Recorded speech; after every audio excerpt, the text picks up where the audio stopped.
Dit is die most venomous rear fang snake in Afrika. Maar kyk, hulle is baie rustig, hulle byt nie sommer mense nie. Ek is ook nie lus om by te raak nie. Hulle bekke maak 170 grade oop. En druk hulle lyf, hulle bek teen jou lyf en dan kan hy jou byt. So kom ons sit in die pyp. Onthou net, hulle gaan nie sommer in 'n pyp in nie.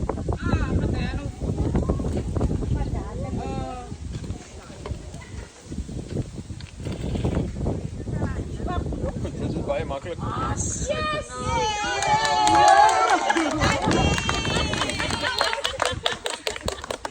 Nou kan ek hom seker in daai boom sit.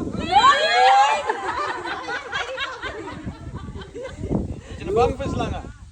Ja. Nee, ek het so gehoor nou.